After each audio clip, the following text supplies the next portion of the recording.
There was a discussion a few days ago on Twitter about Y Combinator. Before I get into what I'm about to get into, let me make it absolutely clear. I'm a huge admirer of Y Combinator. I always have been. I'm a huge admirer of Paul Graham, the founder. I always have been. But I made the point that Y Combinator is like high school. Y Combinator is wedded to the what I call the Columbus paradigm. And that Columbus metaphor doesn't come from me, it comes from Paul Graham.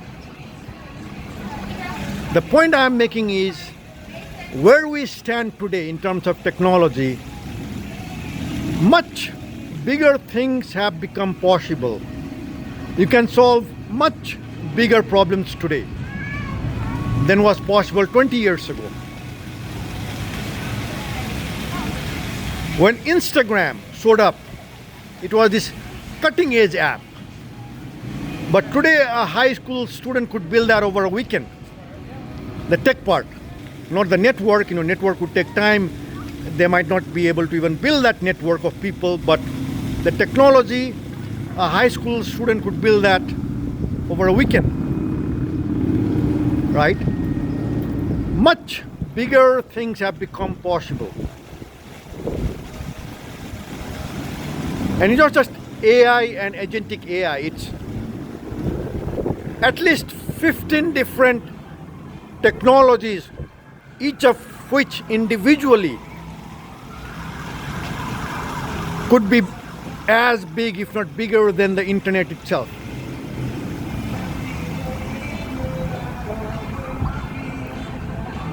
They are all exploding, and while they are exploding, they are all intersecting with each other, and the permutations and combinations that become possible, hard to predict. It's very hard to predict, like 5 years out, very hard to predict.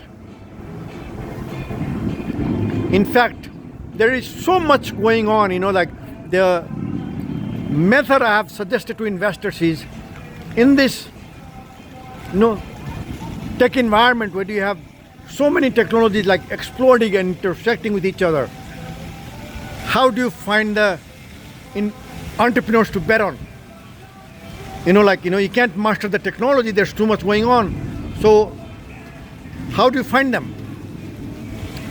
I think the yardstick that would work is look for founders that are tackling the biggest problems, the biggest challenges. Because the best founders would be tech agnostic. They would start with the biggest problems and they will use whatever technology, every which technology that will help them achieve their goal. So you pick the founders that are trying to tackle the biggest problems, the biggest challenges, and making some headway doing that. Coming back to Y Combinator, I've suggested, Y Combinator. Just yesterday I was texting back and forth with this guy who is he's a YC graduate. He went through Y Combinator a while ago, and we're going back and forth, and I ended up saying, look, me suggesting university is not me disliking high school. All I'm saying is YC is high school, now there is need for a university. What do I mean by that? The Y Combinator way is the Columbus way. You get on a ship and you sail and you hope you end up in India. And even if you don't end up in India, you still celebrate. You end up somewhere, right? What I'm saying is the tech available today makes the Neil Armstrong way possible. Not only are you going much, much further than India, the moon, it's very far away, right? So not only much bigger ambitions and not much bigger goals have become possible,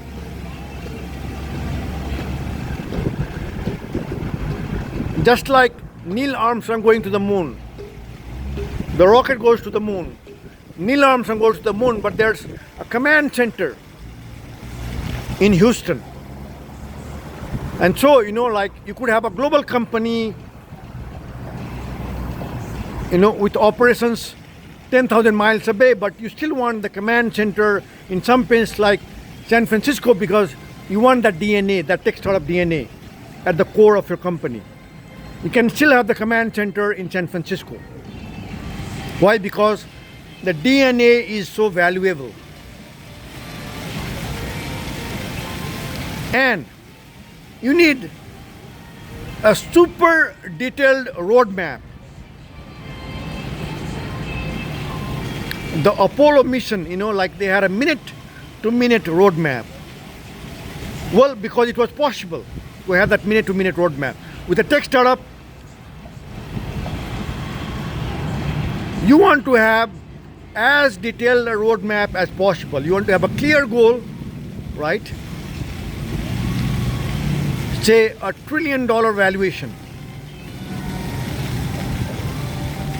Like Vinod Khosla likes to say, like a company could be a $0 billion company, meaning it's zero now, but it's headed to becoming a $1 billion company.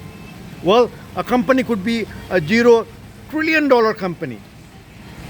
As in, it's just starting out, but you can already see that it's headed to a $1 trillion valuation.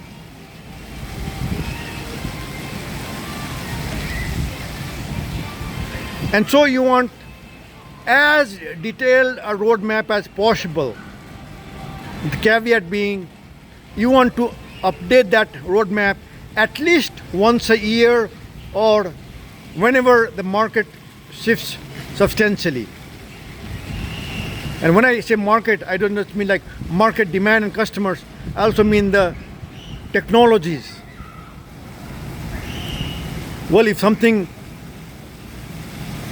very surprising happens in tech and that affects what you're offering, you do want to change your roadmap in the middle of the year. You don't wait for a year, right? So as long as you are willing to update your roadmap, your super detailed roadmap at least once a year, having that super detailed roadmap at the very beginning is pretty much a requirement for what I like to call the grand Solara vision.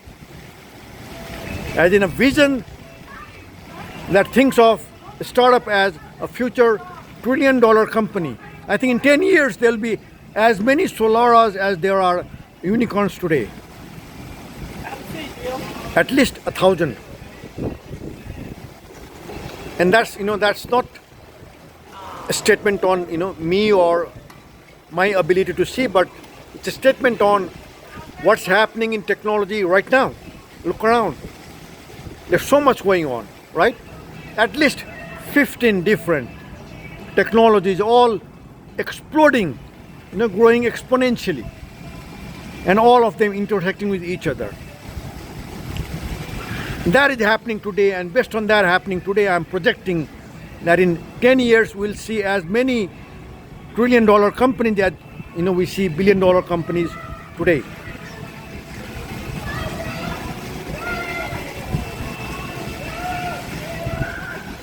This might be the best time to launch a tech startup ever. Ever, as in going back, 25 years, 30 years, 40 years. Right now is the time. This is the time to launch the most ambitious companies possible. And it is possible in many parts of the world. You can have global ambitions while you start in India. Why not?